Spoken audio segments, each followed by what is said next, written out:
Triceratops, it's your turn. It's your turn. Bing! Gogi! Gogi! Today's video guys, ituturo ko sa inyo kung paano pumaldo na naman pumaldo sa giant pine cone. So ito pala guys ang giant pine cone. Isa siyang prismatic prickly plant. So mabibili nyo siya sa ating seed shop.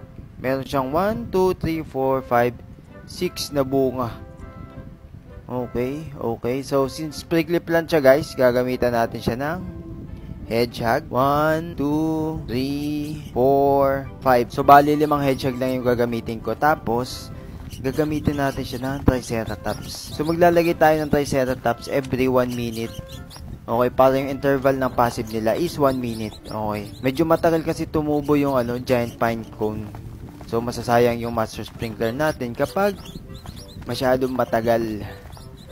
So ang mga i-ready natin dito guys is harvest tool. Kailangan natin dito ng harvest tool kasi hindi natin abot. So lagyan na tayo isa pang triceratops guys. I-ready na natin ang ating master sprinkler. Master sprinkler here, dito. What? Ito ng godly dito. Advance. Yan na guys. Let's go. Bang! Bang! Grabe, bird! Lalaki! Gagi, lalaki. So, check mo natin yung value niya. So, magkano yung value niya, guys? 1M. Oh, di natin makita ito. Grabe, lalaki, bird, oh. Kailangan sa may pinakamalapit na hedgehog, guys. Tingin ko dito. Ito. Nice one. Oh! Ay, maliliit.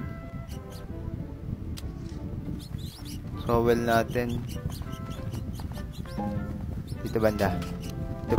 Oh! What? Agay! Grabe, sobrang laki! Oh my god! Oh! Grabe, sobrang laki, bird! Defying.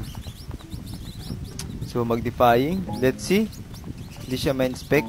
Uy, 14M! Paldo! Pero syempre, hindi nagtatapos dyan lahat, guys. So, syempre, hindi dyan magtatapos ang ating video, guys. Dahil, mag-mooncut method pa tayo. Para ma-compare natin kung ano ba ang mas magandang gamitin sa kanila. So, bali ang full video nito, guys, ay nasa ating YT channel. Please support me, guys. Subscribe. Thank you so much. Peace out.